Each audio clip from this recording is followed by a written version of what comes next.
Humans aren't born out of laying around on their asses. We're the dominant species. We built all this. We're powerful and we're beautiful and we're ready to build the next level of civilization in God's plan. If you love God and you want to build a pro-human future, you must become the victor.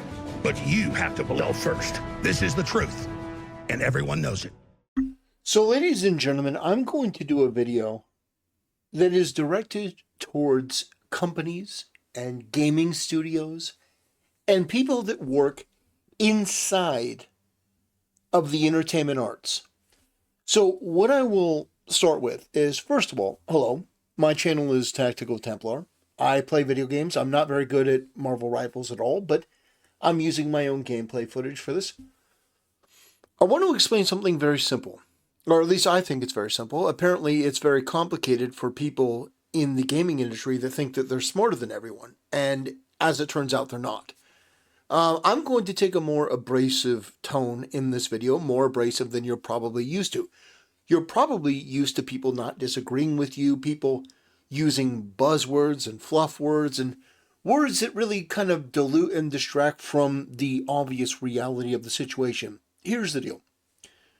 Your left-wing politics suck, people hate it, you're not a good person, and I think it's pretty evident by games like Marvel Rivals that what you're doing isn't working because of some arbitrary factor that somebody's holding you back, or there's some kind of racist, misogynist cult that's, pushing back in this way to oppress you from having your video game released and be widely well received. No, the fact is you're just not very good. Your writing is shit. Your aesthetics are absolutely abysmal. There's no excuse for it. And when you do away with all the things that you care about and the things that you believe in and the things that you hold dear, once you put that in the garbage, well, then suddenly the product becomes better. The atmosphere around the game becomes less toxic. I mean, basically, your presence, your politics, your ideas, everything about you is what's wrong. That's it. That really is it. So if you want to improve your company and improve your game, the first thing that you have to do is recognize that by whatever name you want to call it, whether it's DEI, wokeness, identity politics, whatever it happens to be, the moment that you throw that vile, cancerous ideology in the garbage, you're already on track to becoming a more productive and successful company. Now, this takes many forms, of course. The male characters should be masculine. They should be male, Doesn't mean that every character has to look like Punisher from this, but it would be a good start. However, the female characters is where we get into a lot of trouble because there are a lot of insecure leftist freaks working at these companies, and that would be you. You're the leftist freak. And you are a freak. You are an outlier. You have an ideology that is immediately despised by most people because it is anti-reality. And even when you're talking about fiction, it's anti-reality because the reason why fiction works, the reason why Lord of the Rings is so popular and Harry Potter and all these different things, Star Wars, is because there's an element of humanity, an element of realism in it. Even though in Star Trek there's a bunch of psychobabble, there's technobabble, I think is the preferred term. Doesn't really mean anything in our world. You can't really translate it. The flux capacitor is overloading, and I just can't do it, Captain. It's like, we obviously understand that there's technobabble, there's in-universe lore, but usually in those shows they interlace that with some actual science, some actual, real, understandable, believable science.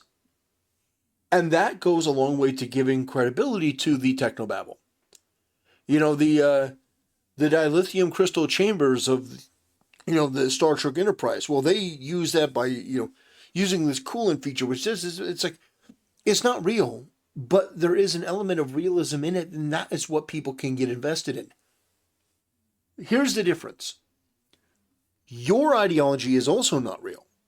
Your idea that there's multiple genders, your idea that, there's nothing wrong with the LGBT community. There's nothing wrong with just embracing degeneracy. There's nothing wrong with transitioning kids. There's nothing wrong with everything that you believe, everything that you stand for is not only just wrong, it's also evil. It's pernicious, it's disgusting.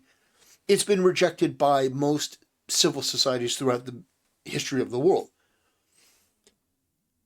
And the reason why you can't get over that is because you think it's some sort of ticket to becoming, oh, I'm just a better person than you. That's what you believe. That's obvious based on how you respond to people rejecting this. See, it's not as though you're like, oh, well, you don't like my art, so that's one thing. No, you take it personally, and the reason you take it personally is because you invest all of yourself into this because it's really all you have. And so, what I would say, and I think this is important for you to hear, is that nobody owes you anything. Nobody owes you watching your video or playing your game. The reality is that you owe me. And I'll explain. It's not based on entitlement. It's based on the reality that if you are expecting me to pay my hard-earned money for something that you're offering, that means that you are trying to get something from me. I don't need anything from you. Games are a dime a dozen. There are tons of games. Some good, some not. But the truth is that you seem to think that you are owed my money. And I'm just here to tell you that you're not. And so ultimately, when you look at Marvel Rivals, it is so obvious what works and what doesn't. Concord was one of your biggest failures. And I say your because you are ideologically aligned with the people that made Concord, the reasoning behind it, the sort of, the forces female, feminism, diversity, equity, and inclusion, belonging, just that sort of gobbledygook nonsense. You believe that. You stand by that. You show that every opportunity you get. And I'm here to tell you that it doesn't work. And making a successful game, making a successful product is one of the easiest things in the world in 2025 because the bar is so astonishingly low. It is so low that to be good, you just have to be mid. That's crazy, but it's true.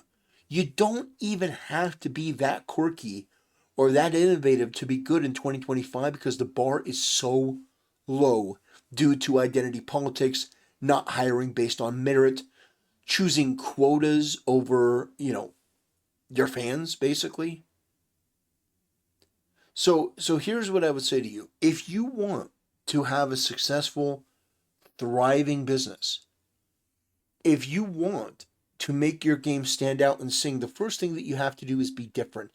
And by being different, it means that you reject in its entirety all of this left-wing degenerate nonsense.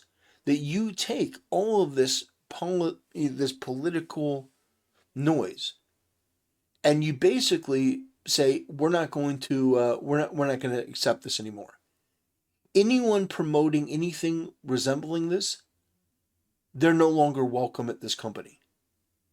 And I know that may seem harsh to some of you, but it's actually not. It's actually the most benevolent, generous thing that you can do. Do you know why? Because when you hire people that are afraid of people like me and other YouTube channels that are honest and give an accurate accounting of the situation, what you do is you put your coworkers at risk. Now, I understand as a leftist, you're incredibly selfish. Everything that you do is about you. You think that you're standing up for minority groups, but you don't really care about minority groups. You probably never met a minority in your life outside of maybe work or school. You are using them as a shield because you don't want to be criticized, and you're also using them because you want to virtue signal and you want to chastise and belittle and demean other people while feeling like you're a good person. Here's the problem, though. When you do that, people can immediately pick up on that. People are pattern recognition machines, and they've noticed this pattern, and they don't like it. And so the moment that you do that, the moment that you start to incorporate that sort of thinking, that sort of attitude into your company, it's ultimately going to reflect on the other people that are there as well. So, for example, you may just have somebody that's doing their job coming in day to day, no problem. But you say something or do something or include something that is obviously not in line with what the fan base, clientele, whatever you want to call it, customers are interested in. So, you've now put everyone else at your company, your brand, your everything that you've been working on for years, hundreds of thousands, if not millions of dollars. You've basically put all of that on the line to satisfy your own personal self-interest and your own personal ego and your own preferences and proclivities and things about you. I can't think of a more selfish thing in the world to do. To make everyone have to not just conform, but everyone have to basically pay for your mistakes and your issues and your insecurities and your inferiorities and your complexes and all that. You have people that are going to be laid off because you thought it was more important. You thought that your political cause and you feeling a certain way was more important than their job. And in the end, guess what? You all get laid off. The whole studio goes. And then the game gets shipped over to China. And guess what? China is not going to play your game. Korea is not going to play your game. And I don't mean that play your game like as an actually play your game, although they're not going to play your game. No one's going to play your game. But, I mean, they're not going to play the game that you're playing in terms of this woke nonsense. They're not going to do it. What they're going to do is they're going to make a game like this. They're going to make it fun, and they're going to make it creative, and they're going to make it visually interesting, and they're going to make it aesthetically pleasing, and they're going to go above and beyond to show that they're better than you. And how humiliating for you is that? I mean, really, genuinely humiliating. And that was a complete and total fumble on my part. I used the smoke grenade and it pushed me back over the cliff. Embarrassing. Anyway, yeah, I never claimed that I was very good at this game. But I'm still trying. I do like it a lot. The point is that every time that you seek to intrude on the experience of the player by injecting yourself, and the yourself in question is not interested in the betterment of the experience of the player, but more so in dictating what the correct moral position on any given topic is, you do yourself and any topic or any politic that you're involved with a great disservice. You will immediately put people against you. Because if I'm enjoying Lord of the Rings, I don't want Peter Jackson to walk out in the middle of me watching this brilliant masterpiece movie and start talking to me about what he thinks about geopolitics, at the current time. Because first of all, it's inappropriate, it's weird, it's wrong, it has no place there. But second of all, it dates the product. Like, the geopolitics of when Peter Jackson was making that movie is not the same as now. But you can watch Lord of the Rings right now and you can enjoy what an absolutely stunning piece of work it is. It's amazing. My point here is that if you want to succeed, you have to do something that you don't want to do, and that is actually listen to your audience. You have to listen to your fans. You know what they want, and what you've done here is you've created an unhealthy dynamic where you believe that if the gamers win, if your audience and customers win, then you lose. And that is always going to be a recipe for disaster, because here's the deal. I may be invested in a particular IP. I may like it. I may want to support it. Like, for example, Indiana Jones. Indiana Jones. I love the first three. Of course, some more than others, okay? I'm not saying that I love them all equally. But I like Indiana Jones. It's a phenomenal trilogy of movies. I did not like Kingdom of the Crystal Skull. which that movie ultimately affected how I would see other movies going forward. And the movie The Dial of Destiny, that movie pretty much killed it for me. And so when a good Indiana Jones game finally came along, which is this Indiana Jones and the Great Circle, I didn't even buy the game. I didn't even download it. I have Game Pass. I could get the game for free. Wasn't interested. And that ultimately is the end. That is the end of a franchise. Apathy. I don't care. I even could get the game for free and I still didn't want to play it. That's what I'm talking about here. Franchises are not just dumping grounds for your ideas that are obviously unpopular. You're not going to win anyone over, and in the end, you actually do far more damage than you can imagine. So, in the end, the recipe for changing things, turning things around, and making your public image better, listening to what your audience wants. The internet has never been more plentiful with information from people sharing their opinion, videos, blogs, vlogs, their articles. And you have to be careful with articles because they're usually written by, people who are, creeps and lunatics, kind of like you. But at the end of the day, you have more information at your fingertips than anyone has ever had, and you know what people like and you know what they don't like. You intentionally make the characters uglier, especially the women. You intentionally make everything worse and then wonder why. Why are we getting laid off? Why are we getting fired? Well, that is the reason. And the thing is, if you're a company, you don't have to be afraid. You don't have to be afraid. The only thing that you have to do is stop everything that you're doing that you think that you know and just do what you know the audience wants. You just have to do it.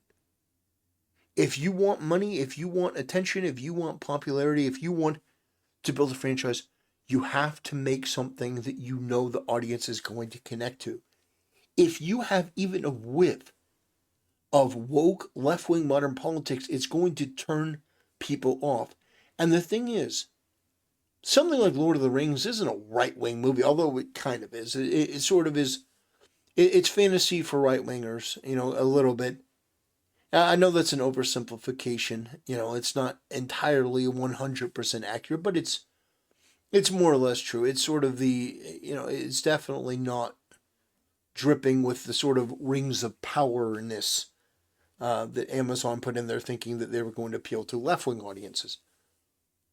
But the rings of power is a perfect example of doing everything wrong. Of putting the atmosphere of the actors and the writers and the people there, putting them before the lore and the history and the fans and the audience. So, yeah, that's my advice to you. Corporations, you don't need to be afraid of your audience. You don't need to be afraid of YouTubers and channels like mine. You just don't. If anything, we'd be more than, or at least I would, I'd be more than happy to share ideas. And the thing is, I'm not going to rob you blind. Because in the case of myself and others, we really, really do, like those franchises. We want to see them do well. So the first thing that you got to do is get rid of the dead weight. Get rid of the activists, get rid of the left-wing degenerates, get rid of the people that think that they know best, but really, really, truly, genuinely don't. Anyway, ladies and gentlemen, that's going to do it for today's video. Thanks for watching, and yeah, I'll probably live stream some more Marvel Rivals, maybe later tonight, maybe tomorrow. But I want to say genuinely thank you for the support. And I honestly, as much as you may not believe it, I do hope that these people, that they do listen. They're too arrogant, they're too stupid to do so, but I do hope that they do listen. And by the way, it wouldn't matter how I phrased it. These people are just too egotistical, too narcissistic. But at the end of the day, it's important to understand that all of the fear that these people have over, we don't want people reviewing this or doing this. It's all nefarious. It's all because they know that what they're doing isn't going to work. They know what they're doing isn't right, and yet they seek to do it anyway and then have nobody call them out for it. And that's just not going to happen. That's just not going to happen, you know. So, ladies and gentlemen, on that note, I will bid you a good day, and I will see you next time.